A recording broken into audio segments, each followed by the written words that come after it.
नमस्कार दोस्तों, मेरे चैनल पे आप सबका दोबारा स्वागत कर रहा हूँ।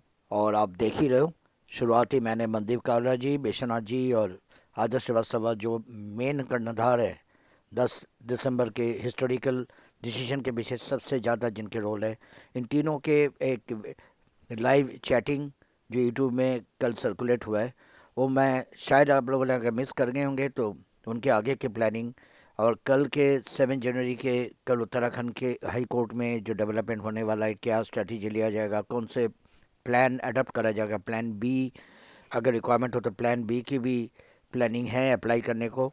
और मेन बात है बिहार को लेकर जिक्र हुआ है, आप देख पाओगे पूरे वीडियो कॉन्फ्रेंसिंग के जरिए जो बातचीत हुए मैं यहाँ शेयर कर रहा हूँ। पूरे स्ट्रेटेजी आगे आने वाले दिनों में बाकी स्टेट क्या रुख लेने वाला है। 2 स्टेट ऑलरेडी इस पिटिशंस रिव्यू पिटिशन का एक्सेप्ट कर लिए, तो डिटेल लाइव कॉन्फ्रेंस को आप प्लीज़ एंड तक नमस्कार सुनिए। जी। सर, उत्तराखंड को लेकर के थोड़ा सा आप जी जो 7 तारीख को सुनवाई लगी है उस पर थोड़ा सा प्रकाश डालिए। उसको लेकर के हम्म काफी लोग परेशान हैं। हम्म तो मैं चाह रहा था कि आप ही बताएं अपने मुखार बिंदु से तो अच्छा रहता है। आदर्श जी के तो एक्सीडेंट हो गया था, उसके बाद भी आप उनको लाइव लेकर आए हुए हैं, आराम नहीं करने दे नहीं रहे नहीं हैं। हाँ, हाँ, नहीं नहीं नहीं, मैं ऐसा नहीं है कि मैंने जबरदस्ती किया है। आदर्श जी अपने साथ के लोगों को लेकर के खुद ही चिंतित हैं। वो दिन रात फोन कर रहे हैं, हमें भी उन्हें भी। तो वो कह रहे हैं कि सबको एक एक रोज फोन उठाना, इससे उन्हें लाइव आकर के सब बता दें। तो मैंने कहा सर हम्म ठीक है, आप बैठे रहिएगा, ठीक है बोलना ही सर, तो है थोड़ा आपको। आराम है सर। तो आपका जो जितने भी यूपी के पिटिशनर्स थे, ट्रांसफर जिनका हम ट्रांसफर पिटिशन लेकर आए थे, उन सब ने बीपीएससी में बिहार में एम कर रहे हैं और जाना टीआरई 3 में पार्ट लेने के लिए। बीपीएससी में बिहार में एम कर रहे हैं और जाना टीआरई 3 में पार्ट लेने के लिए। जी सर, अभी तो शांत पड़े हुए हैं, सिर्फ यूपी का थोड़ा सा। एक बार अपॉर्चुनिटी मिली है, आप एटलीस्ट जाइए तो सही, पार्टिसिपेट करिए तो सही। एक बार जॉब मिल जाएगी, फिर कुछ सोचिएगा कि आपको मेरिट लिस्ट में तो आइए। कुछ ना होने से हाथ अच्छा है, हाथ में कुछ तो हो। तो जितने जी भी सर। पेटिशनर है अभी सबके लिए तो खुला नहीं है, सिर्फ 215 लोगों के लिए है। तो एटलीस्ट जो जी यूपी के पेटिशनर्स थे वो लोग तो इमीडिएटली जाएं, एक एक जॉब तो हो हाथ में। बिल्कुल सर।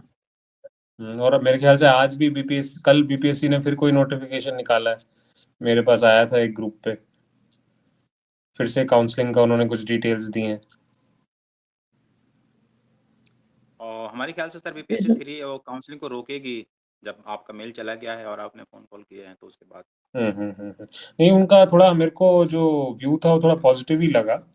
जब मैंने खास करके सेक्रेटरी से बात करी तो उन्होंने बताया कि एजुकेशन डिपार्टमेंट जो है वो उसको देख रहा है कि कैसे इम्प्लीमेंट किया जाए। तो वो ऐसा कुछ लगा नहीं कि वो इम्प्लीमेंट ना करने के मूड में हूँ, ऐसा था कि वो इम्प्लीमेंट करने के मूड में लगे। अल्टीमेटली तो क्या वो डिसाइड करेंगे वो अलग चीज़ है, बट अभी तक तो पॉजिटिव ही रहा। और जो मैं एक चीज़ सबके लिए करना हम चाह रहे हैं कि हो, वो है कि हम सबको एक रिप्रेजेंटेशन देनी चाहिए एनसीटी को, हम्म, एक टेबल बना के स्टेट वाइज एक कॉमन रिप्रेजेंटेशन उनको हम दें कि देखिए 2 स्टेट्स ने इम्प्लीमेंट कर दिया है और हर स्टेट का ये रिक्रूटमेंट है जो पेंडिंग है, और आप डायरेक्शन दो स्टेट को कि इसको इम्प्लीमेंट किया जाए। अगर एनसीटी डायरेक्शन देगी तो स्टेट मना नहीं कर सकता, वो थोड़ा सा शॉर्टकट हो जाएगा। अगर एनसीटी ऐसा नहीं करती तो फिर हम एनसीटी के अगेंस्ट रिट में जा सकते हैं, सेइंग कि एनसीटी को बोलो कि वो डायरेक्शन दे। क्योंकि हम कितने स्टेट्स में एक एक करके जाएंगे, बेटर ये रहेगा कि जितना हम अपना टाइम सेव करें, पैसा सेव करें, वो अच्छा है। और खास करके बिहार वाले मैटर में तो एनसीटी ने अपना स्टैंड भी सुप्रीम कोर्ट में रिकॉर्ड कर दिया कि वो हमें सपोर्ट करते हैं। तो अब एनसीटी को पीछे हटना थोड़ा मुश्किल होगा, इसलिए एनसीटी के थ्रू अगर हम कुछ करेंगे तो हर स्टेट के लिए मानना जरूरी है, बिकॉज अल्टीमेटली अथॉरिटी तो वही है। हम्म, एक ये चीज है। दूसरा, जब तक एनसीटी पे अगर रिप्रेजेंटेशन नहीं जाती तब तक जो उत्तराखंड में अब 7 तारीख को हेयरिंग आने वाली है, ये भी मेरे को सुनने में आया है कि कई लोग हमें कॉपी करके अपना रिट पिटिशन डाल के हमें हमारे साथ टैग करा रहे हैं। जिन्होंने अब तक कुछ नहीं किया वो फाइनली आके बीच बीच में चीजें कर रहे हैं। हालांकि हमारा जो पर्पस है वो सबको सर्व करने का है कि सबका बेनिफिट हो, बट ये ज़रूर है कि जो उत्तराखंड में रिक्रूटमेंट अभी पेंडिंग है, हम उस पे टारगेट कर रहे हैं कि जिसका जो जो ओरिजिनल मेरिट था, जो 2000 जब जब पहले फॉर्म निकला, बिकॉज 2024 वाले एडवर्टीजमेंट में तो ये था कि जिसने पहले अप्लाई किया हुआ उसको फिर से अप्लाई करने की जरूरत नहीं है।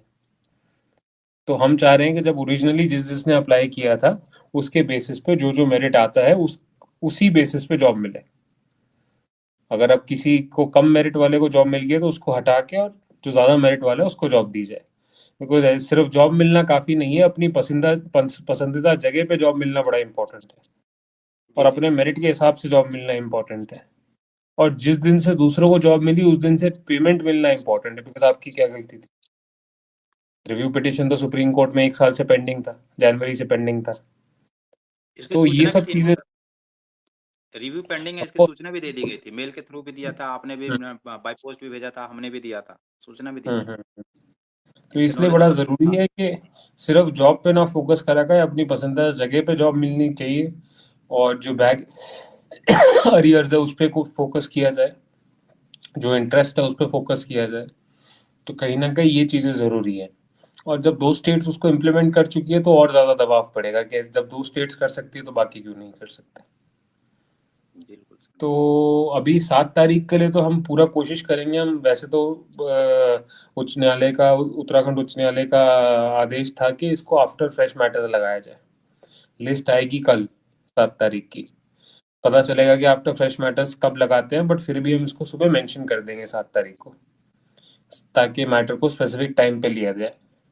अब हमारे 2 रिट पिटिशन है, दोनों लगेंगे 7 तारीख को, और किसी का भी रिट पिटिशन है जिन्होंने लास्ट मोमेंट पे जाके टैग कराया वो भी लग जाएगा साथ में। पॉइंट सारा ये है कि कोई ऐसा रिट पिटिशन ना आए जो ये ना प्रूव कर सके कि वो 10 अगस्त 2017 को इन सर्विस थे। अगर वो इस चीज़ को नहीं प्रूव कर पाते तो सरकार का जो जितना भी फोकस है सिर्फ उन्हीं 2 3 4 10 15 बंदों पे चला जाएगा जो 10 अगस्त 2017 का एक्सपीरियंस लेटर ना दे पाए। तो ये बड़ा ज़रूरी है कि उत्तराखंड में जितने भी लोग जुड़ रहे हैं, कोई बात नहीं, जुड़े, उनका हक है, चाहे वो लास्ट मिनट में फल खाने आए, कोई दिक्कत वाली बात नहीं है। बट ऐसा कोई ना जुड़े जो 10 अगस्त 2017 को इन सर्विस का प्रूफ ना दे पाए, बिकॉज कोर्ट और स्टेट इस चीज़ पर एडमेंट है कि आप इन सर्विस थे कि नहीं, as per supreme court order वो प्रूव करना बड़ा ज़रूरी है। अगर हम प्रूफ कर पाते हैं तो ही बेनिफिट ले पाएंगे। और जहाँ तक मेरे को लगता है जितने भी NIOS से जिन्होंने DLED किया वो सभी इन सर्विस थे, बट प्रूफ दिखाना ज़रूरी है। और इन केस नहीं हेयरिंग होती तो हमारे पास एक प्लान बी भी है, उस प्लान बी को देखेंगे, सही टाइम पे देखेंगे क्या होता है उसका काम, बिकॉज उत्तराखंड हाई कोर्ट इसके बाद तो वेकेशन पे चले जाएंगे। तो जब हमने 2 स्टेट्स को रिलीफ दिला दिया तो उत्तराखंड को तो सबसे आगे रखना है, उत्तराखंड वालों को तो नहीं छोड़ना है कि रिलीफ ना मिले। तो सही टाइम आने पर देखेंगे कि हम किस तरह से इंश्योर कर पाएंगे जल्दी से जल्दी आप लोग को नौकरी मिले, उत्तराखंड वाले साथियों को। और जितना जल्दी मिलेगी उतनी जल्दी हमें खुशी होगी।